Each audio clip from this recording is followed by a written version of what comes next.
This is a Broken Real Media production, and you're listening to the Something's Wrong Here podcast. Check one. Yo. Check two. Check. Check three. Yo. Check 1, 2, 3. Let's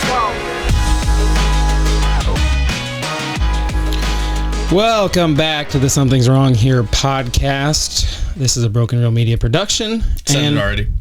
Well, yeah, I want to say it twice. Why can't I say it twice? I just wanted to say, though, that we do have a trigger warning tonight. You can listen if you want. You don't have to. Hopefully, we have it posted in the name, so it's really clear what we're talking about. But we are going to be talking about hunting tonight. So that is our trigger warning. If you don't want to listen to hunting or the stuff that happens with it, we're not going to go into detail, but it's more of a scientific standpoint. Yeah. And I am Randy. I'm Ken-Zee. And I'm Kelsey. All right. So Kelsey's in the studio. Thank you for joining us. You're our first female guest, so we want to throw a little shout out. We appreciate that. And obviously, it's a little bit wild, but our first female guest is talking to us about hunting. Yeah. Why? Give us a little background on yourself, on why you're here for this conversation. So I've been hunting since I was 16. Learned through my family. I went to college to earn my bachelor's degree in conservation, wildlife, and ecology, and I've worked for the state for the last 4 years. I worked 3 years in wildlife, half a year working with chronic wasting disease in deer, and I worked the last couple years in fisheries. Okay, so you're familiar with outside. Yes. Okay. You do outside a lot. Yeah. A lot. So I want to break into the first question that I've got, which is an abstract one, philosophical, if you will, and it is, are humans born with a hunting or gathering purpose in the brain? I don't think so, and I think that more comes from, it's a learned trait. Mm-hmm. So it's been passed down through generations, generally father to son. I learned through my stepdad, so a little different, but I think it's something that's just been passed down through time, just like woman to daughter became gatherers. Mm-hmm. Just started out that way. So are you a unicorn as a female hunter? No, I think it's growing through the time. I think women in this, not profession, but hobby more so, is growing. You have different groups like Wander Women out of Kansas who are collecting is not the right word, but organizing women to come together and do outdoor organized activities. So they do fishing, they do different hunting things, spreading that through different people. We have different activities out of Anita B, where we're doing women's hikes, Women's Day, where you get together, learn how to make fire, do different kind of primordial activities. Yeah. All right. So one thing I have noticed, though, is that, yes, it's rare. You don't see it as much as you do men, but the females, especially like the influencers out there that are in hunting, like Hannah Barons, for say. Mm-hmm. She's more into the noodling and stuff, but does a lot of hunting, a lot of promotional stuff. I mean, she is just packed with people lining up to give her promotional stuff and promote their items and stuff. So it's definitely a field that women are being accepted into widely, I think, and it's not something where they're turned away. More of a, hey, yeah, come with us, come do it. When it used to be, like you said, the whack with hunting, gathering, it was a man's job. That's the theory. So, I mean, that's really cool to see that. But other than that, let's talk about the whitetail in Missouri. You said you did some chronic wasting disease is what you specialize in, right? I worked that for about half a year, so I do that now through the months of January through March. Okay. But it's something that's been going on in Missouri for almost 20 years now. It's found in about 36 other states throughout the continental U.S. Something that's growing in relevancy, both good and bad. can we back up and can we get a background? What is CWD? I know it's a neurologic disease, but you probably have a much better answer. So CWD stands for chronic wasting disease. It's commonly found in, it's going to be the family of deer, elk, white-tailed deer, mule deer, stuff of that nature. Moose even, right? Yes. Yep. Big four-legged things you don't want to hit with cars? Correct. Got it. So it was first found in Colorado. Then it spread to other states. We found it in Missouri in 2012. It's a prion that folds in the brain. It's not technically a disease. It's spread through the saliva, the blood, urine, stuff of that nature. Bodily fluids. Yes. It's a buildup of proteins, correct? It is a fold in the prion of the brain, actually. I have so many people fighting prion right now. I've heard prion, I've heard prion. I genuinely don't know which one's right. Prion. Yeah, that one. Yep, that's the one. I guess you're from the Midwest. Yeah. So that folds. It presents itself in a number of different ways. Lethargy. Sometimes you hear about those deer that people can just walk up and pet. Yeah. Those are commonly those. I've seen them before out there. They don't spook. They just kind of wandering around, tongue hanging out, just kind of not right. You know something's not right. Yeah, and it does have a 100% fatality rate. Yeah, so there's no coming back from it. So on average, whitetail lived like 2 to 3 years in the wild in the Midwest. And there is 2.5 deer to vehicle accidents an hour, or every 2.5 hours. There's a deer to vehicle. And then last year there was over 250,000 deer harvested in Missouri alone. So we're pretty much killing them off to extinction, right? No, so for the state of Missouri right now, we are doing really good in prevalency of deer. If you look at the 1920s, to see one single deer was pretty phenomenal. Whereas now, like you said, we shot over 250,000 deer. It's pretty average numbers for a deer season here in Missouri. Really great. But if you look at CWD in other states, Wisconsin, for instance, just did a huge study on deer, and they're now looking at whether or not the CWD, the chronic wasting disease, is killing the deer faster than what they can reproduce. So you mentioned car wrecks. That is considered in like a normal deer death, let's call it that. Then hunting, and then other unknown but natural causes, whether that be other wildlife, disease, whatever. So Wisconsin just did a $5 million study that showed that a healthy deer, it has an 81% survival rate, considering car wrecks, hunting, all that other stuff. Same deer that has CWD has less than 0.5% of a chance to live. Interesting. I guess I want to go back to the spread of it, because you mentioned it was originally found in Colorado and then moved, and we're obviously in Missouri. It's here. It's county by county. So here there are certain restrictions in CWD counties, etc. However, the spread of it, is that natural, where deer just migrating and procreating? Because I've seen random jumps of it, and that's been led to a lot of Google is a search engine feature, so there's a lot of speculative theories about how it jumps or how it moves in a erratic pattern. And I'm also curious about that, but I don't know if it's just in time more studies pop up, or what happens. Like, what do you think? What's the spread, or what can you talk to on the spread here?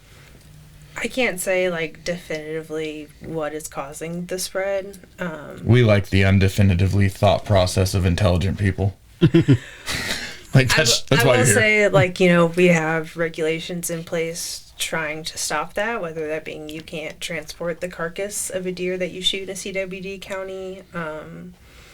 You can't put out bait, stuff like that, trying to slow that spread. It does pop up. As of right now, I think we're at 27 counties that have it. Okay. Each year there is a new county that is added. That's just unfortunately part of it. There is no stop. There is no answer to what is going on. What is MDC doing actively? I know we've talked a little off the microphone here as we had a beer beforehand, but can you speak to that? Yeah, so CWD does what is called targeted removal. They go into various counties with landowner permission and harvest deer that may or may not have CWD. The goal of this is to not necessarily stop CWD, but more so to slow the spread of it at a rate that allows deer to reproduce. When you look at what CWD does to a deer population, it infects most deer within 18 to 24 months. With that in mind, Randy mentioned, most deer are shot between 2 and 3 years old. You're not going to see a lot of 2-year-old deer if it continues, compared to what other states are. Missouri, in my personal opinion, has done really good with their CWD efforts. Most of our counties at most have a 2.5% prevalence rate. If you look at other states such as Wisconsin, Illinois, Arkansas, Tennessee, some of those states are hitting 50%, 25% per county, where their hunters are truly now registering that they're not getting, 250,000 deer each hunting season. Okay, so when you say, with what you just said, targeted removal, that is, you guys are actively hunting deer that are based off of time of night and such like that. That's the portion of that is removal, right? So targeted removal, in a scientific term, means that a CWD positive comes in. We go within a 2-mile radius of that positive because statistically that is where CWD will be found again. Yeah. Right? Buck to buck, doe to doe. Proximity matters. Fluids. Yeah. So within that 2-mile radius, they will try and harvest deer from that in order to test it. Through that, the targeted removal efforts, there has been more CWD positives found than what we find through our rifle mandatory sampling. Fair. Gotcha. So I'm going to play devil's advocate for a minute. Love it. I want everybody to be vegan. Oh, boy. I go to the legislation, and I actually get them to pass a law, no more hunting. What would happen?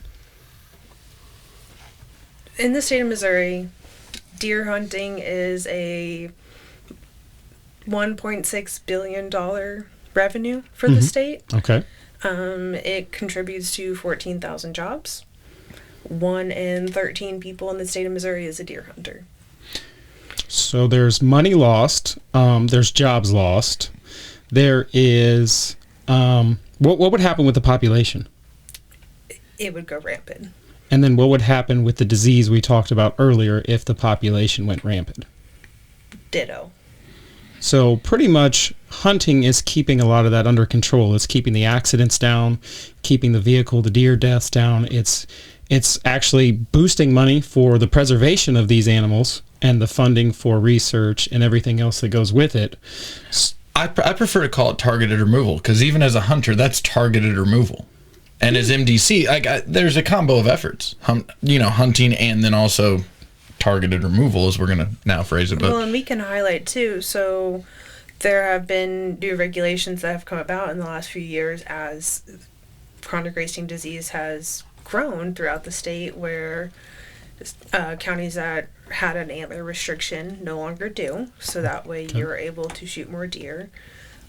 Landowners with a CWD positive within that 2-mile radius are given extra tags with the mindset that they will have those deer tested. Okay. Hopefully initiating something, more deer shot in that county area. So things are happening that are trying to increase it from a private landowner standpoint. So Missouri is being very proactive. It's not just something we're just going to let the hunters go out. If they harvest them, they bring them in. Great. If not, it is what it is.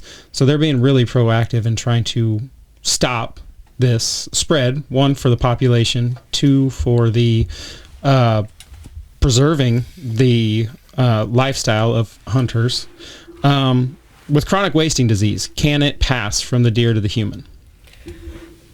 The CWD recommends that if a deer tests positive for chronic wasting disease, that you don't eat it. Correct.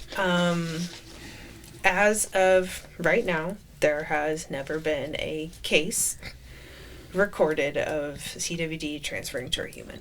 If it could happen, I'm sure Ken-Zee would find a way to make it happen to him.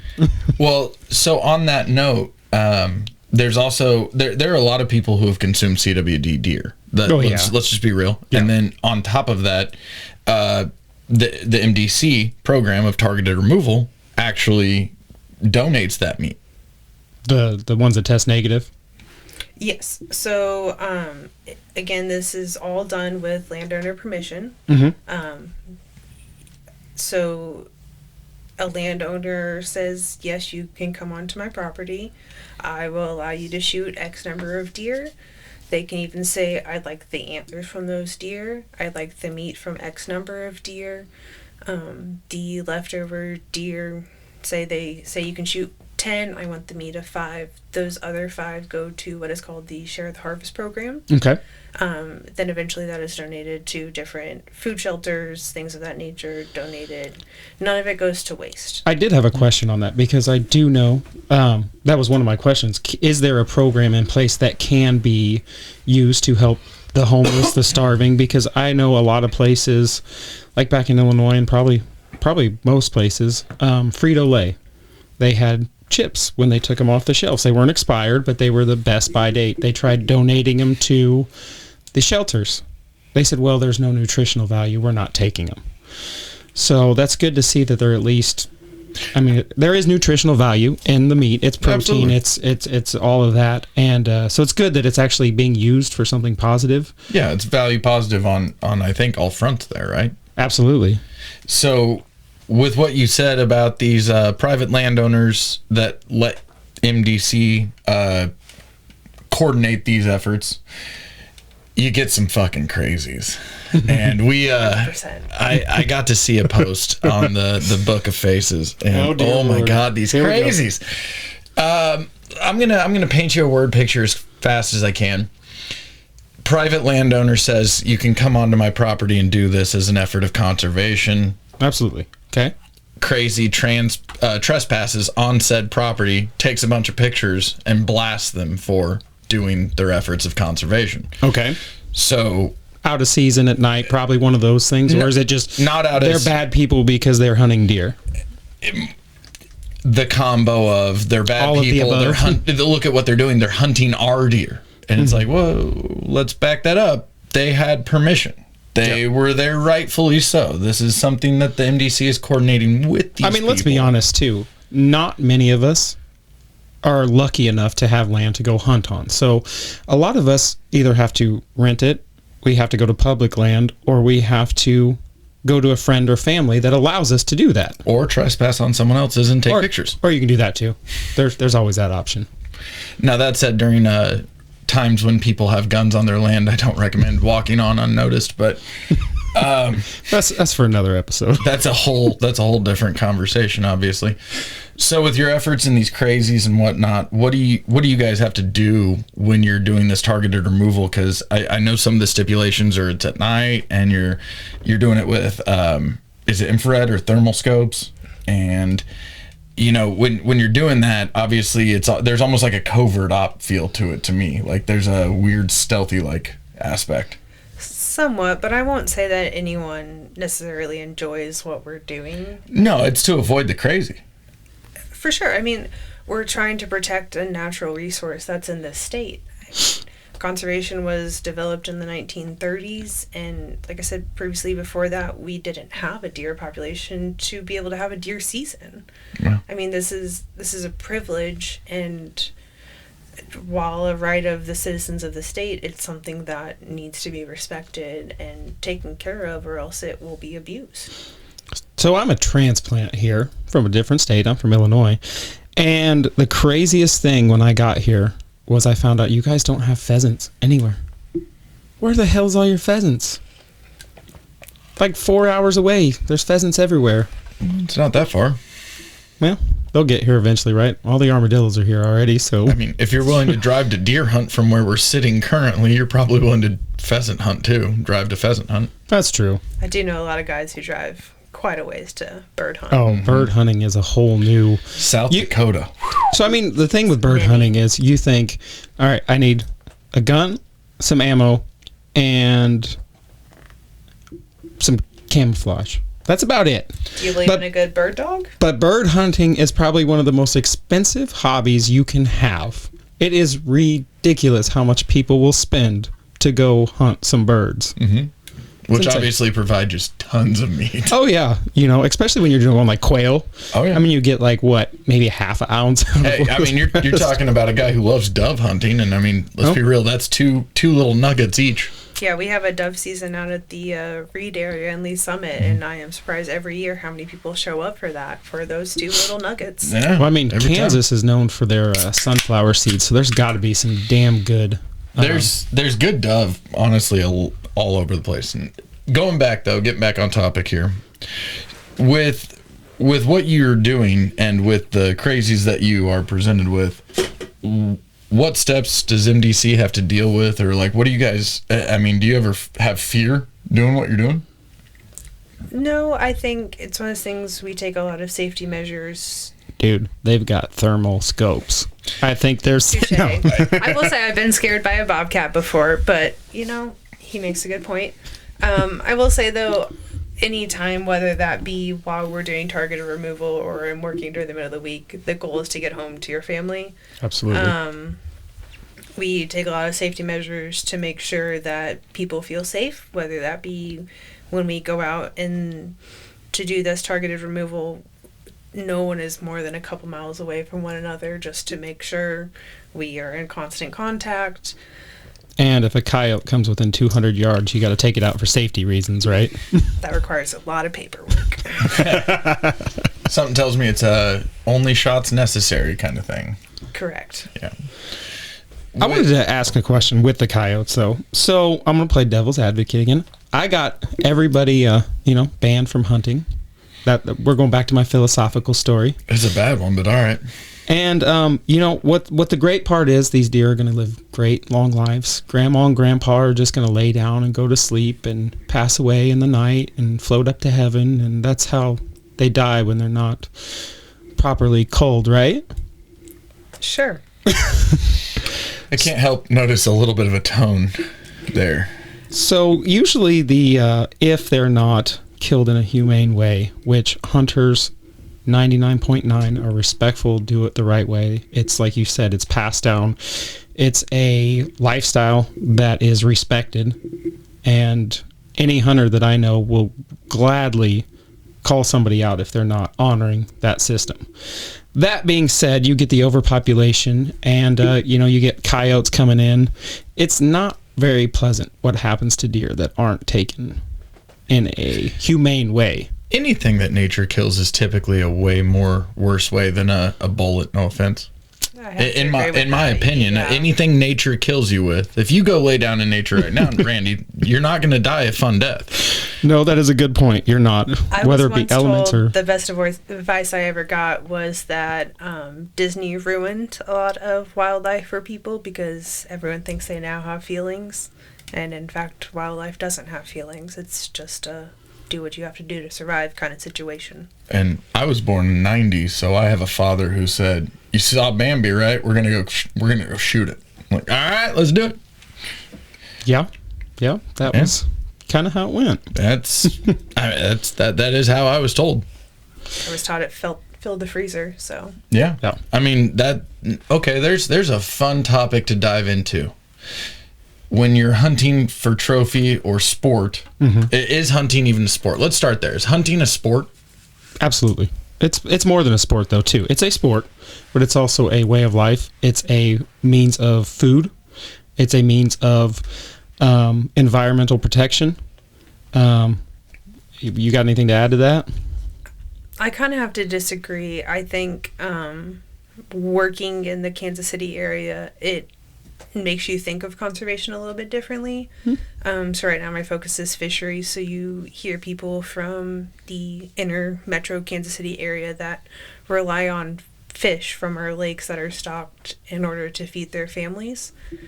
Okay. Whereas beef and chicken for us at a grocery store isn't a second thought. Okay. You meet people who rely on deer filling their freezer in order to survive till the next deer season. Yeah. It makes you think about it a little differently. So I was always raised that whatever you kill, whether that be a deer, a rabbit, a turkey, a fish, you're going to eat it. Yeah. And I did not know about a point system of deers until last year when my husband shot a very, very nice buck. And we were just like, maybe we should count the points of this. It was the first time I'd ever considered that. Before that, it was really just a thing To survive. Yeah. I mean, I'm with you. I stand in the Randy's an idiot stage all day. So Yeah. I don't think it's a sport. I think sport is a secondary to it, because I think hunting has to come from a real, useful, realistic, natural way. And so I think you have to use the majority of that animal. Absolutely. And the sport from it comes from, did you happen to kill a really nice buck? Cool. Tell your friends, find a cool measurement system. But if you're going out to kill a deer and there's no intent for you to take a single ounce of meat and put it in your freezer, you're just going out to kill a deer. That's fucked up. Here, let me justify my answer. Where I come from, a huge hunting community, everybody hunted, opening day of hunting season, maybe five guys showed up to school, and that was it. Irregardless of those 5 children that went to school. Yeah, right. So with that being said, though, you always took the first deer that came by, whether it be a small doe, whether it be a giant buck. It was to fill the freezer so you had food for the year. And then maybe you took another one if you had the opportunity. And after that, you usually let the small ones go by, you let the button bucks go by, you let them mature and get bigger, and then you take the 5-6-year-old trophy, but you still treat it the same way you do the other ones. It was used as a meat source. It was used for the rest of the year.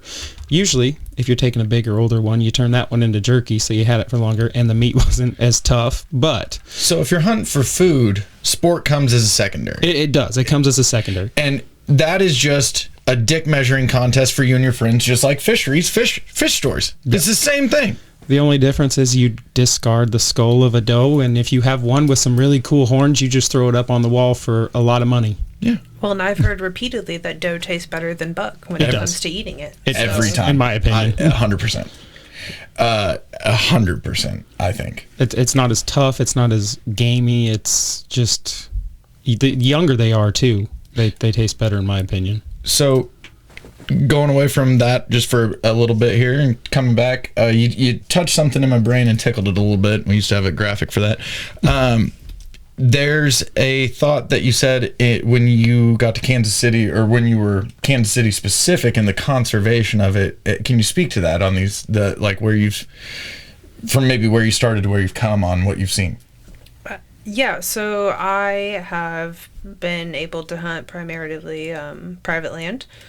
So it gives you a different idea of what hunting is. It's a little bit easier, a little more accessible. And then you go down to Troost in Kansas City and you talk to the people fishing at that lake and how much the urban catfishing program of Kansas City means to them and how much they truly rely on that. And then you go Is it stocked yearly? Or is it? It is. Okay. I want to say every couple months we have an urban catfishing program that takes place in Kansas City. So we stock those with 12 to 16 inch catfish. And like you said, some of these people rely on this for a food source, like a real, like they may not survive if they don't get this. It is one of the few lakes where there are calls of asking when the next fish will come because they're not catching any. Okay. It just puts into perspective when you go to a nice fishery and you catch a really big bass and the different complaints you hear from a Lee Summit Fisheries, a Pleasant Hill Fisheries, a up north Platte City, you know? It's a little rural, a little different. And then you go down to Truce, you go to Shamir, these very much urban areas, and what their complaints are completely different. It puts a whole new perspective. Like myself, I used to tournament bass fish. A bad day for me meant I'd spend money on gas and didn't get any fun money afterwards because I placed. I have to stab in the dark. That wasn't a solo occurrence. What? A bad day fishing for you. Well, it happened quite often. They call it fishing, not catching. I was Exactly. about to say the exact same thing. Thank you. So with that, and where you've seen that and the paradigm shift or your perspective of it, does it prioritize certain things in a conservation sense for you? Does it rank areas? Does it rank lakes? Does it do anything like that for you? I wouldn't say ranking. I think it makes me more empathetic. Okay.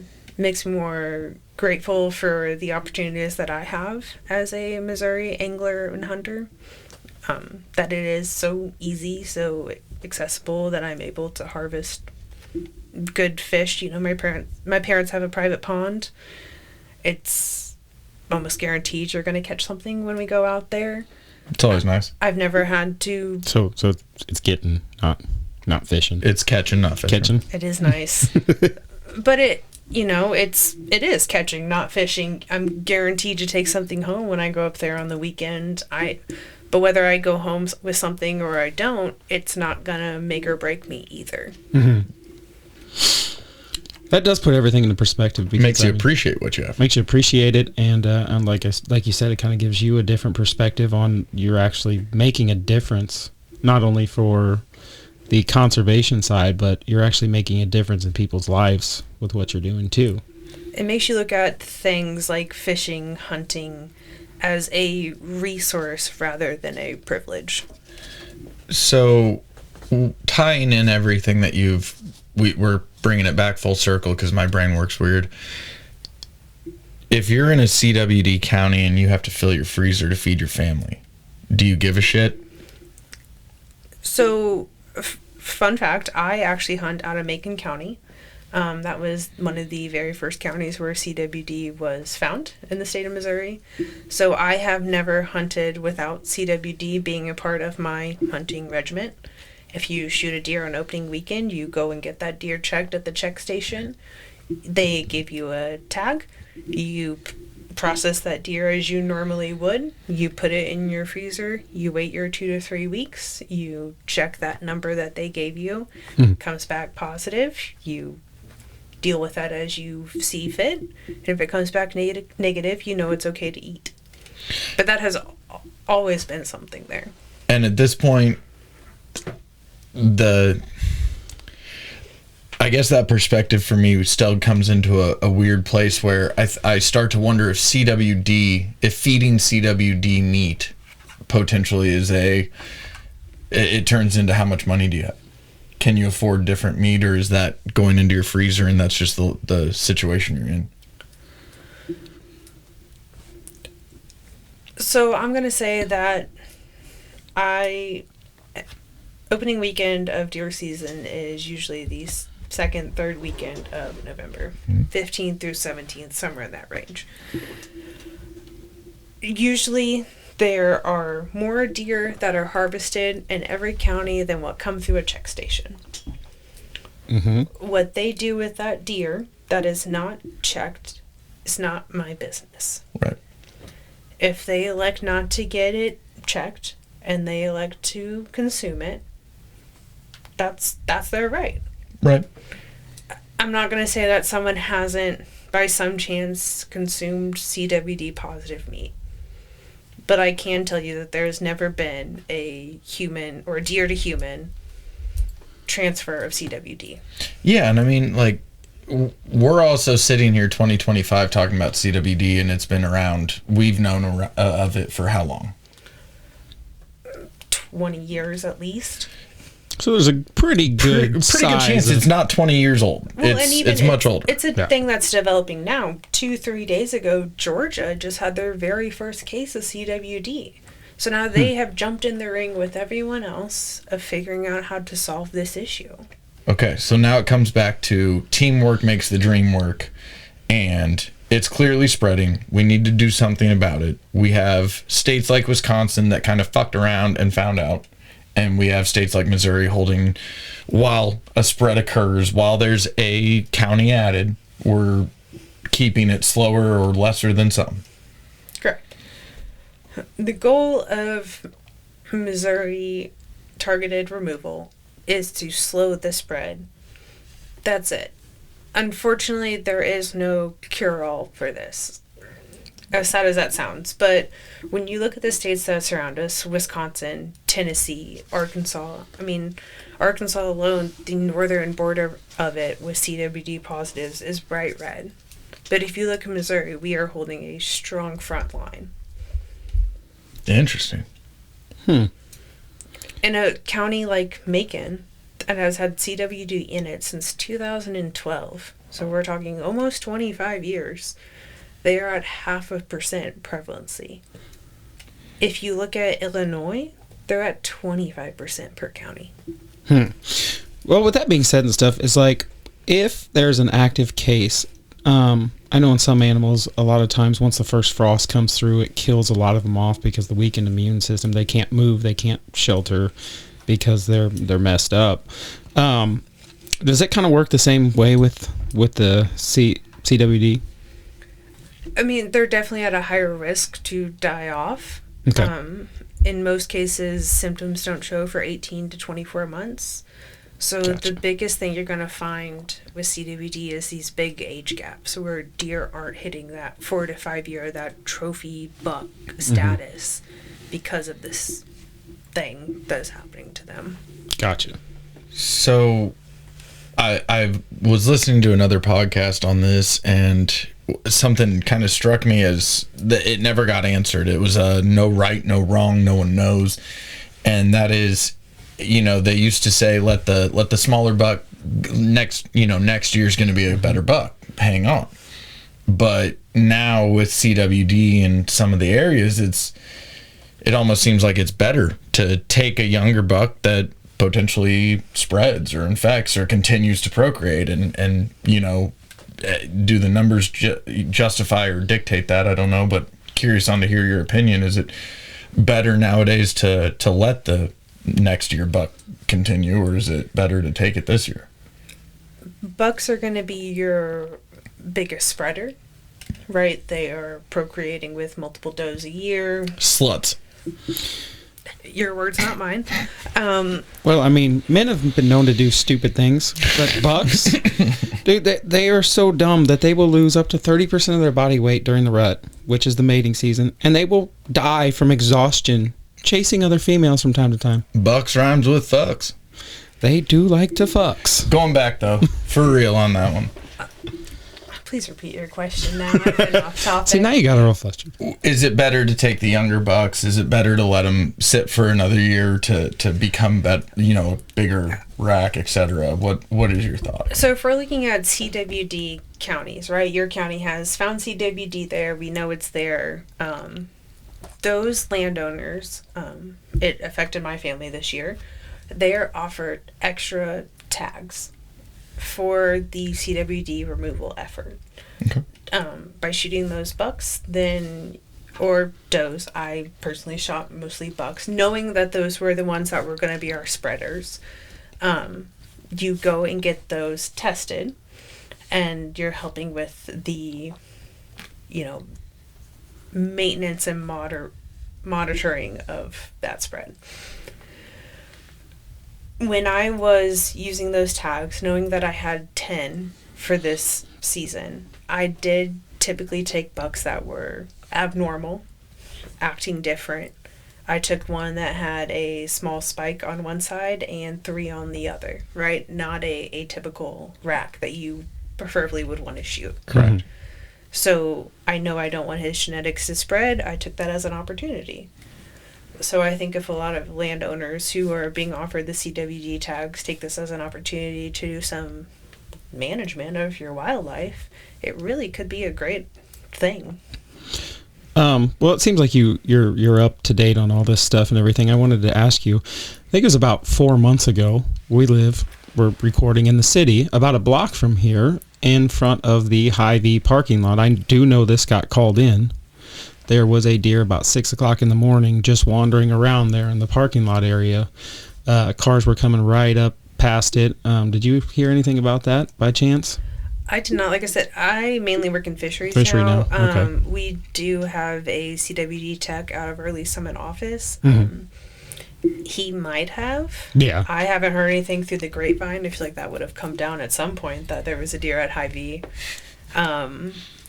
Yeah, so I don't know what really happened with that. Maybe they called these someone animal control. I'm not sure. I know I drove by, saw it, then I saw on Facebook a bunch of people posting and saying that they contacted conservation or animal control or somebody about it. I know the picture they took, Lee Summit Police was out there, that it had not moved from where I was when I passed it an hour before. So something was off. Speaking of what you're talking about, with something off, etc., CWD, you with what we're talking about, chronic wasting disease, potentially equivalent of like a dementia to deer or something along those lines, right? If we're talking about that, they should have so many visible signs, right? And the reality is they kind of don't. If you look at the real like numbers on take testing, a person with dementia, but I guess what I'm saying is like what, to Kelsey's point, like a spike on one side, 3 on the other, or a deer acting weird in a Hy-Vee parking lot. If both those test negative, there are a lot of cases of perfectly normal deer looking, appearing deer are testing positive, and perfectly abnormal deer are testing negative. Well, and yeah, Yes, I mean, actually. That's 100% true. There's a weird correlation where the number one thing that I was able to find on Google, again, search engine, not answer engine, was the best way to actually determine a deer with CWD is to track it in progressive weight loss. yeah. I got to give you a heads up. When we're hunting, there's not enough time to track that deer and its weight loss typically. Like, Well, and I've seen photos of beautiful 10 points that I would drop on a dime that have tested positive. yeah. And so is there anything behind it, or is it random? That I do not have the knowledge to answer for you. I mean, there are definite signs that show that a deer has CWD. But a perfectly healthy deer that you harvest in November could come back and test positive. I have a friend and she mainly trophy hunts. That's all she does. And that's now the reason that CWD has been found near my parents' property. Is a beautiful buck was harvested and it came back positive. Gotcha. And to bring up what you said and what I was talking about earlier, the Hy-Vee, there's a lot more things that will make a deer act weird than the chronic wasting disease. They can be hit by a car. They could have been in a fight with another deer. Ticks. Other diseases. Ticks. Like you said, the main way to know is you track it, and weight loss, which is a long process over time. It's not something that just pops up day one. Right. Well, the state of Wisconsin just finished up a $5 million study that showed a deer with CWD, considering the ticks, the car wrecks, the Hy-Vees, all of it, 81% likely to survive if they don't have CWD, less than 40% if they do have CWD. In bucks, it was 69% likely to survive without CWD, 17 with CWD. Yeah, 17% for a buck with CWD to survive. But the end number is 0 after all, because you did say there's no cure. It will be fatal at some point. I But guess we're looking at the same deer at the same time. I think Gotcha. what she's saying is for a buck to survive hunting the year is 17% with CWD, just surviving the year. Gotcha. Kind of thing. Okay. That's pretty wild. And Wisconsin is one of the areas that I think is very famous for serious trophy bucks. We actually were kind of discussing that, and it's Me being from Illinois, I always heard that Illinois was the top, but he proved me wrong. It's Wisconsin. Wisconsin's the number one spot for your trophy bucks. And I will say Illinois has done an amazing job with their chronic wasting disease. Missouri actually bases a lot of what they do here on what Illinois does/did. Illinois had the same targeted removal that we have now. They took a break for a while. They watched their rates climb insanely. They immediately jumped back on the targeted removal of it all and found those rates to hold steady after that, whereas Missouri has never stopped. Okay. So targeted removal needs to continue, in your opinion? It does have a benefit for what the objective is, yes.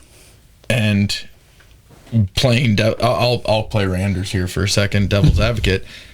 If you add a county every year and you can't stop the spread, then targeted removal is simply a slowing of the spread. It's not a cure. It's not a stop. It's a slowing. Oh, 100%. Yeah. And that's why you're seeing, the antler regulation go away. You're seeing these targeted removal tags come into play. They're trying to get the private landowner on board with helping the monitoring progress, so that way there isn't as much state manpower necessary. Fair. So right now, you guys are doing everything you can, everything you described. Moving into the future, do you see or know of anything to help stop the spread, or it's just one of those things that's going to keep happening until there's a cure-all or they all die off? As of right now, there is nothing. Very little is known, unfortunately. It's just one of those things. Every state is trying to do their best to hold a finger on a leak. Interesting. That really sucks, especially for the hunters. And like you said, there's going to be an age gap, especially where there's outbreaks, because you won't have those 5 and 6 year olds. That's when they really start getting their large mass for the trophy hunters. Yeah.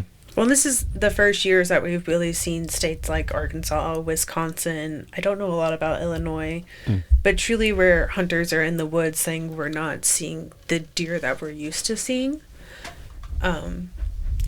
It was kind of that way this year in Missouri, but I think a lot of it was our rut was a weird time compared to what our deer season was. Yeah, the weather has been weird, and everybody knows that cold snap puts them into rut and really gets everything going. Yeah, so it was just a weird year for us, but as far as numbers wise, there wasn't any kind of craziness. Yeah, like we said earlier, over a quarter million harvested this year, 2024-25 season. So it doesn't seem to be affecting all that much. Now that the testing, that's a whole different story. You know what got me as a child that I didn't understand? That was weird.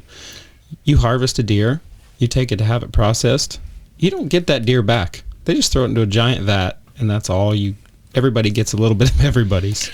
Mm-hmm. Yeah, I mean, it makes for processing a lot more optimized. Yeah, just though as a kid you think, I'm taking my deer and I get to have my deer. No, you don't. Well, you can think whatever you want, Randy. So let's go back to the crazy for a second, because we live in 2025. People are blowing up everywhere in politics, Facebook. Everyone's got to talk about their shit. Fucking crazies everywhere. Crazies everywhere. But I mean, I might be crazy myself too. So let's not dive into politics because that's stupid. Let's dive into crazy of hunting. What is some of the craziest shit you've seen while you're doing your job? While you're trying to do what you're paid for to do as a human being, what's the crazy shit you see? Yeah, so talking about Kansas City, a lot of it here, people generally love the conservation and, having natural areas, stuff like that. As you go into different areas of the state, that perspective changes. You guys, the popos. Yeah, people don't enjoy seeing our trucks driving around. I've had people have their tires slashed. I've had people who sit in the stand and have people drive past with the horn on the entire time. Because deer love that. I mean, Oh yeah, they're I gonna mean, come it's right totally to going that to horn. help them achieve They're gonna their run goal right to here. the horn. That's actually the car horn is that's the intention of it, is to attract deer. Well, and don't you have anything better to do on your night, Right. you know? But a lot of the people who go out and do this are people with families at home. I travel 3 hours to do what I do. You said you've gone 12 days at a time, up to? Yeah, so it's 12 days total between January and March. So usually a Monday to Thursday or a Thursday through Sunday. So, I mean, you're missing a lot of time with your family. I know people who have kids, multiple kids even, that go and do this. And it's not like any of us are enjoying what we're doing by any means. Now, when you first brought it up, you're going out, you get some badass technology, you get some night vision, some possibly heat, infrared thermal, and you guys are doing some really badass shit, and then, you know, that makes you love it, right? Not necessarily. I've done this a couple years now, and deer hunting just doesn't really have the same appeal. I know a lot of people who have gone into bird hunting, doing ducks, trying to find something else that they enjoy recreationally outdoors. Personally, So- I'm going into turkey hunting. You got into this because it was something that you enjoyed. It was a passion. It was a love. Like we talked about earlier, it is a lifestyle that is traditionally passed on. Usually you just don't pick up hunting at 25 years old. It's something that a parent or grandparent teaches their child, and it's a lifestyle. So going about this, you got into this job because you were taught hunting, fishing, and you loved it. And now the whole going out and having to harvest these deer for conservation's sake has kind of ruined it for you? I wouldn't say ruined, but it's just, It's not the same. it's not the same.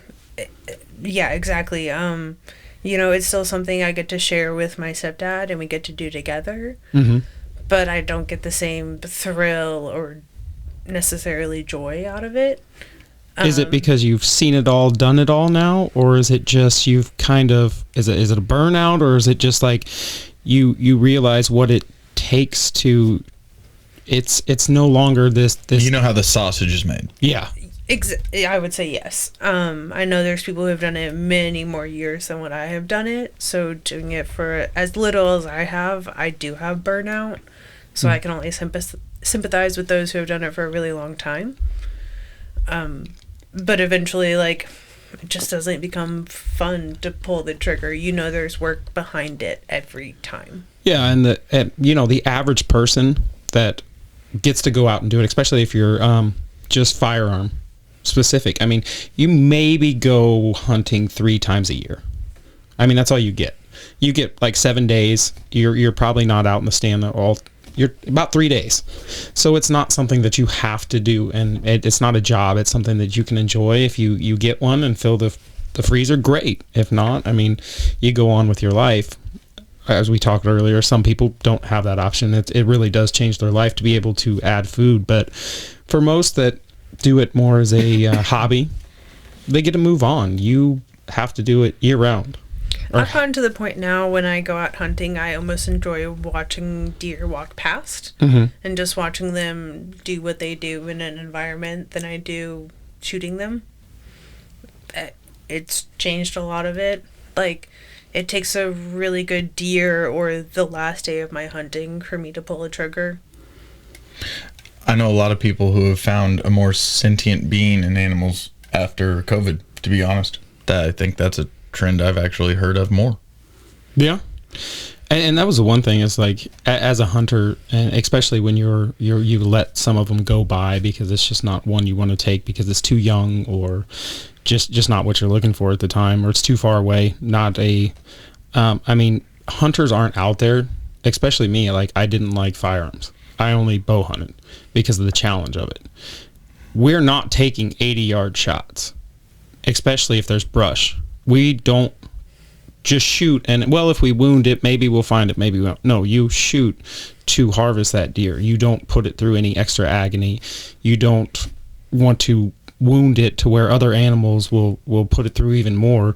It is you want to make the best shot possible, and if that shot isn't there, you don't take it. So you get to watch bow hunting a lot of deer walk by, and it's peaceful. It really is. They're intriguing animals. Well, it gives you perspective of life too. The only time I've ever gotten upset over an animal or even cried over an animal was a deer I didn't take a good shot at. Anytime that you have the privilege to sit behind a high-powered rifle and take a life of something, I mean, you need to make sure that the shot you take is good. You don't want anything to suffer with the power you get to have. I'm going to say cheers to an ethical hunter on that. Yeah, cheers. Absolutely. That is the absolute morale that I feel people are too immature to comprehend nowadays. And in gun safety as a specific with hunters, my dad took me through the hunter safety course as early as I could, and muzzle control is huge, and everything else that they teach you, it's critical. And you have to treat hunting every time you aim, you're ready to take the life of that animal. And you're doing it humanely. You're not trying to hurt an animal. You're trying to kill it, drop it. Yeah. There's a very big mental aspect to that I think takes a lot of courage, and I think also is difficult for people to comprehend. And it's a very interesting one in the brain. Absolutely. Well, you mentioned that that was one of the few times that really upset you. What about the upset of a deer has more cells in its nostril than a dog? We all know that sound, that blow, the second it gets a whiff of you. What is that heartache like? You see that big deer coming your way, then all of a sudden it just stomps and starts blowing, and about 3 seconds it's gone. There's absolutely nothing worse. Right? I've had it happen both personally and professionally. Yeah. Personally, it's one of those things you're like, yeah, I knew that was going to happen. You're hitting the vape, doing whatever you're doing in the deer stand. Professionally, I was sitting there and I was like, I don't even know how you knew I was here. Right? But when you see that white flick of the tail, you're like, oh, shit. Absolutely. I've had deer even sneak up on me before. Didn't even know it was there until you hear that wheeze. And it's like, what the oh, shit. Too late. It's gone. Yeah. I bet I know more grown-ass men with buck anxiety, myself included, than you. And I've never actually seen horns behind a scope that I could shoot. For the county I was in, it was a four-point aside kind of thing. And with a close friend, it was kind of funny because it's 2024 hunting, so you can text each other. It's weird. It's new. Right. Back in when I was raised, it was a walkie-talkie because there wasn't a cell phone. But I got the text from a friend, and he said, a couple of bucks coming your way. They're sparring. They're small. Sure as shit, they came around. It's 2 6-point bucks sparring. I got to see them. Like they're playing. They're not fighting. They're not fighting over anything, but they're playing. I've never gotten to see that. That was super cool to be in a stand, not able to take those deer, but also get to see what they do on their own interaction. That was kind of fun. And I'm curious, like with you after a career hunting aspect and such, like, does a buck versus a doe even flinch you for a second? Does your heart rate change? Do you even care? Professionally, no. If it walks through, you're obligated to shoot it. Personally, yes. I usually get 3 or 4 days to go hunt, so I'll sit those first 3 hoping for a nice buck. If it's day 4, I'm gonna shoot whatever walks. I don't think it. So, like you said, professionally, it's different than personally. I don't know if that buck fever, that shake when you see that big one come in, I don't know if that ever goes away. See, that's the thing. Right now, there's no antlers. You don't know what you're shooting. You're just shooting. Mm-hmm. But come November, oh yeah. I mean, there's nothing more than shooting a nice buck. Yeah. I mean, there's still that adrenaline rush to this day. And 2, I enjoyed teaching other people to hunt. I mean, I get just as much satisfaction of watching someone I know shoot a nice deer of myself. It's almost more exciting at this point. Especially if you get to see them do it for the first time. Yes. Yeah, absolutely. Have you ever looked into potentially helping out any of the nonprofits that are around for like the youth hunting programs and such, and trying to give back in some of those ways? I've always found like Pheasants Forever and some of those organizations very cool, and I know that they try to do a lot. I've been a mentor for the last couple of years at a Burr Oak Woods, helping with, they have a managed hunt. I want to say like the third weekend of October. And it is specifically for people of Missouri who have never checked a deer. So a lot of people who don't know what they're doing. This is all new. Some of the people I've gotten to work with are doing it for someone else. They want to learn, this skill for someone in their family so they can share this hobby together. I've done that for a couple years, and that's been very satisfactory. Like, just a good way to give back and share that knowledge. You and I, Mac, have talked about, my end goal career is to be a teacher of conservation. So yeah, I think it's I enjoy awesome. being a mentor, and it's really cool. My first year I got to mentor, it was a lady. She was in her 60s. She had been a nurse. She shot a small doe, and it probably took us an hour to gut that deer because we had to go through every single organ and look through the inside. That was in October. In December, she took her grandson to Smithville Lake for a deer hunt, and he harvested his first deer. So shared that on. Then come spring, summertime, we have a catfish clinic. Here she is again, ready to go learn how to set trout lines and learn how to catch catfish on the Missouri River. So these hunts, spread conservation and make people more interested in things going on. Now that you guys charge a lot of money for this? Completely free. Whoa. No. What? Not today. There's no way. Yeah. 2025, you guys doing something for free? mdc.mo.gov. Okay, so you are more than willing to teach people for free, and you enjoy that. Yeah. And you think it's necessary, and you believe in the cause and everything else, and you're here talking to us about it. Yeah. The hunt at Burr Oak Woods, you can apply until July. Everything is provided from your gun to your ammo to the blind. You can bring your own mentor, or you can have a MDC employee be your mentor. It's completely up to you. You get That's 2 fucking days amazing. to hunt with Burr Oak Woods closed down. That's fucking amazing. Yeah, especially with, the hunting land. It is disappearing. It is disappearing pretty quick. Yeah, you know what, I want to throw a controversial one at you. All right. What do you think about churches holding land selling hunting leases? I know that's a strict four-banger right down the pipeline, but I have a question. Ooh, that's new to me. I did not know that was a thing. Oh, I could see it. Actually, I don't some know of the personally, most but local lands that you're very familiar with in Lee Summit, and I'll show you on a map after this because the podcast doesn't give a fuck, but they're very much church-owned lands, and they sell extremely expensive hunting leases. And they are, the guys that go out, I know people that have these leases, and they pass on 14 point because they got that one last year. I have friends that own 36 acres in between Blue Springs and Independence, and they show me photos of deer that they pass on, and I'm like, I would have dropped that a while ago. So what are your thoughts on churches holding acreage and selling hunting leases?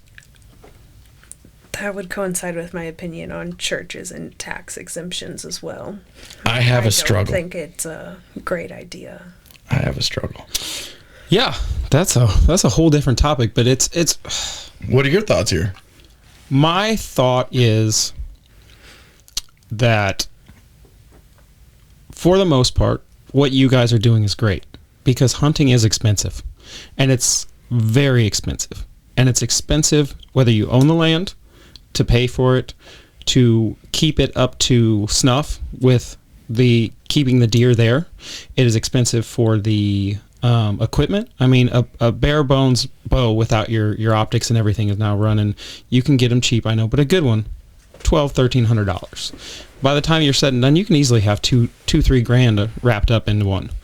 it is not cheap. So the fact that you guys are doing it to where kids can come that probably wouldn't have the chance ever in their life to do it. Well, we do more than just kids. Like I said, the first year I mentored, she was. Well, yeah, I was just saying that. This is starting with kids, but yeah. But I mean, it's a 2-weekend event. So the third weekend of October is going to be the hunt. The weekend before is going to be an orientation. We allow you to shoot a shotgun beforehand to even figure out if you're comfortable with that. We show you how to properly shoot a deer to make sure that when you shoot it, it falls where it lies. We show you how to track. We show you what to look for. And you can decide after that orientation whether this is something you want to do or not. But it's open to anyone. Which is awesome. I will say the Smithville hunt is kids only. It is a youth hunt. It's a youth hunt. Mm-hmm. Yeah. But there's many more opportunities as well. I think the Burr Oak one is something that's really phenomenal, that it's for any age. So here's here I'm going to go back and answer that question after she said this. It sparked some thought. My opinion is, given tax exempt status and everything, maybe they should be doing more like that, to where providing programs, not selling leases. Yeah, absolutely. Maybe they could have their land conserved, but at nonprofit basis. Absolutely. I think that would be a more economical and more reasonable approach to take it than just hoarding the money. But I mean, everything costs. I understand why they do it. I mean, everything does cost. Nothing's cheap these days, so you have to make it somewhere. But again, we're going to that tax exempt status to where now it becomes a money venture, profiting. The say is also tax exempt, where all you have to pay for is your hunting license. That's very cool. That's a very cool program. So, and there's fishing programs as well. We have kid programs. Burr Oak is really big about it. Anita B, downtown Kansas City. Anything from owl pellet dissections to knot tying courses, you name it, they probably have it. So it's a little bit of everything, just a learning experience to nature overall. Yeah, and I got a question that kind of will probably maybe wrap this for until we get to final thoughts, maybe. But nature bats last. It's one of my favorite quotes, and I think that applies everywhere, as it is. Nature batting last in hunting is typically the most gruesome death in nature. And I don't think a lot of people appreciate that. And I think that people see hunting as some murderous kind of activity versus anything natural or anything humane. And it's very difficult for me to summarize this thought, but what are your thoughts on nature bats last and hunting as a benefit to overall tending of the land that we're given? Two-part answer. I think a lot of it goes to, we have become really soft about this kind of stuff. The coddling of the mind. It is nature. Like you said, nature is in itself aggressive, sometimes unpleasant. Yeah. But at the same time, I think there is a respect that we have kind of discussed in here, that with us having that power to end it quickly or not end it quickly, that's something that we have to respect and take into consideration, that when we go out as hunters and as people trying to harvest a resource of our state, it is our obligation to make sure that nothing suffers more than is necessary. That's fucking beautiful. That was well said. And I probably don't need to get into this, but the people that are against hunting, when a animal is killed in the wild by other animals, they always go for the soft spots, which is the throat and, no easier way to put this, but their ass. There is no vital organs in the ass.